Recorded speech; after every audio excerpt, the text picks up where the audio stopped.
Hello, कैसे हैं आप सभी। आई होप आप सभी बहुत अच्छे होंगे। मैं आप सभी का स्वागत करता हूं आपके YouTube channel basics of Dheeraj sir पे। चलिए, आज का टॉपिक जो है हमारा वो है, देखिए, ओम्स लॉ। ओम्स लॉ ये जर्मन साइंटिस्ट थे, उन्होंने ये ओम्स लॉ दिया था। इसको समझने से पहले देखिए मैं आपको थोड़ा सा ये एक बार प्रैक्टिकली कुछ दिखाना चाह रहा हूँ। वो देखिए क्या है। सपोज दैट हमने एक सर्किट कंप्लीट किया, इसमें मैंने एक बल्ब लगाया है। ये बल्ब लगा करके, और मान लीजिए हमने ये जो बैटरी है, ये बैटरी में हम 5 वॉट, मान लीजिए 5 वॉट की हम बैटरी लगाते हैं, तो हम देखते हैं जो बल्ब जो है वो जो ग्लो हो रहा है वो थोड़ा सा ज्यादा ग्लो हो रहा है। अगर हम इसमें 7 वॉट की लगा देंगे तो 7 वॉट का जैसे हमने इसमें बैटरी लगाया तो जो हम ग्लो देखते हैं वो क्योंकि करंट ज्यादा हो जाएगा तो ग्लो ज्यादा बढ़ जाएगी। ऐसे अगर हम 10 वॉट करते हैं तो करंट ज्यादा होगा तो ग्लो ज्यादा होगा। लेकिन अगर मैं वॉट कम कर दूं, सपोज दैट मैं 2 वॉट का कर देता हूं, तो जो ग्लो है वो क्या हो जाता है, कम हो जाता है। तो इस तरह से इन्होंने V मतलब पोटेंशियल डिफरेंस में और करंट में रिलेशनशिप दिखाया। इसको आप कुछ इस तरह से भी समझ सकते हैं। देखिए, अगर मैं इसको ग्राफ पे रिप्रेजेंट करूं, सपोज दैट ये हमारे को V को रिप्रेजेंट कर रहा है और ये हमारे I को रिप्रेजेंट कर रहा है। जैसे मैंने ये 2 वाट का लिया था, देन मान लीजिए 4 वाट, ऐसे 6 वाट, और ऐसे मैं ले लेता हूं 8 वाट का। तो इसमें जो हम I का जो देखते हैं, जो करंट जो फ्लो होता है उसमें करंट का अगर हम देखते हैं, जैसे मान लीजिए 1 2 3, ऐसे हमने यहाँ पे 4 तक का ले लिया है, तो आप देखेंगे कि जैसे 2 वाट का है तो 2 वाट पे ये लगभग आपका 1 एम्पियर का करंट इसमें फ्लो होगा। ऐसे अगर 4 वाट की बैटरी है तो 4 वाट की बैटरी पे आप देखेंगे कि 4 वाट का मतलब 4 वाट की बैटरी है तो 4 एम्पियर का करंट उसमें फ्लो होगा। ऐसे अगर आप 6 का देखते हैं तो 3 का, और ऐसे अगर आप 8 का रखते हैं तो इसमें आ जाएगा आपके पास 4 एम्पियर का करंट इसमें फ्लो होता है। तो इस तरह से जैसे जैसे हम V की वैल्यूज को हम इंक्रीज करते जाएंगे, हम देखेंगे कि I की वैल्यू भी इंक्रीज होती चली जाएंगी, और इसमें हमेशा जो हमारे पास ग्राफ आएगा वो एक स्ट्रेट लाइन आएगी। मैंने स्केल नहीं लिया है, वैसे ही समझाया, नहीं तो ये हमेशा एक स्ट्रेट लाइन आएगी अगर आप ग्राफ पे देखेंगे। तो इसी V को और I के रिलेशनशिप को जो साइंटिस्ट थे ओम्स, उन्होंने रिप्रेजेंट किया था। तो देखिए, अगर आप थ्योरेटिकल लिखना चाह रहे हैं तो आपको क्या करना है, पहले इसी तरह से इसको वैल्यूज को समझाना है, उसके बाद ये आपको लैंग्वेज लिखनी है। मैंने लिख के रखा है, देखिए क्या लैंग्वेज लिखनी है। इन 1827 में इन्होंने जर्मन साइमन ओम, ये इनका पूरा नाम है जॉर्ज साइमन ओम। जॉर्ज साइमन ओम जो थे जर्मन साइंटिस्ट, इनका देखिए कि डेट्स बहुत इंपॉर्टेंट है। अगर 100 कॉपीज आती है तो मुश्किल से 2 कॉपीज ऐसी होती है जिसमें डेट्स मेंशन होते हैं, तो आप कोशिश करें कि डेट जरूर मेंशन करें। 1787 टू 1854 ये इनका टाइम पीरियड था।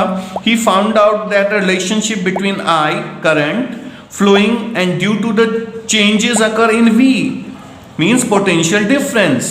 He observed that when the current I flowing, there is a changes occur between the potential difference in a circuit. He proved that I is directly proportional to V at a constant temperature, कि अगर हम temperature को constant रखते हैं तो V जो है वो I के क्या होता है, डायरेक्टली प्रोपोर्शनल होता है। ये हमने इसमें करके देखा था ना कि जैसे जैसे हम इसमें V को इंक्रीज कर रहे थे तो I भी इंक्रीज हो रहा था, तो ये डायरेक्टली प्रोपोर्शनल आया, तभी तो स्ट्रेट लाइन आई हमारे पास।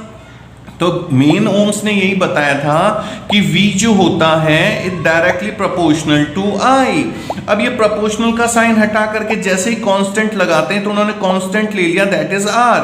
R क्या है यहाँ पे, R is a constant, constant है ये, और इस R को क्या कहते हैं हम, रेजिस्टेंस। ये ध्यान रखिएगा, ये आगे टॉपिक में बनाऊंगा इस पे भी। R is also called resistant. तो ये रेजिस्टेंट की वैल्यू ही ओम ने बताई थी, और इसीलिए इसकी जो SI यूनिट होती है रेजिस्टेंस को, उसको ओम में निकाला जाता है। तो V इक्वल्स टू RI, ये हो गया आपका ओम्स लॉ। लेकिन ओम्स लॉ में हम इसमें यहीं तक नहीं छोड़ेंगे, इसमें हम R की वैल्यूज भी निकालेंगे। तो देखिए, अगर आप R की वैल्यूज निकालते हैं तो R इक्वल्स टू क्या हो जाएगा, देखिए I यहां मल्टीप्लाई में इधर जाएगा तो डिवाइड में, तो V अपॉन I। तो अगर इसमें एक चीज और आपको करनी है, R जो होता है मैंने भी बताया आपको, इसकी जो SI यूनिट होगी रेजिस्टेंस की, SI यूनिट इसकी होती है, SI यूनिट क्या होती है इसकी, ओम।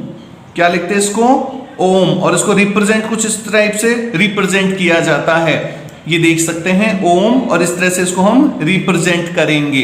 तो जब हम R की वैल्यू निकालेंगे तो देखिए कैसा होगा, 1 ओम इक्वल्स टू V मतलब पोटेंशियल डिफरेंस हो गया, तो आपको पोटेंशियल डिफरेंस 1 वोल्ट, I यानी एम्पियर 1 एम्पियर। तो अगर 1 ओम की आप डेफिनेशन लिखेंगे तो कैसे लिखेंगे, देखिए, when the potential difference across the two end is 1 volt, कि अगर पोटेंशियल डिफरेंस कितना है across the two end 1 volt and the current flowing is 1 ampere, then it is equals to 1 ohm, the resistance is equals to 1 ohm. It is a definition of 1 ohm. ये 1 ओम की definition हो गई। एक बार मैं लिख देता हूं, देखिए, if potential difference of two ends in a circuit is 1 volt and current flow हो रहा है कितना, current flowing 1 ampere, then the resistance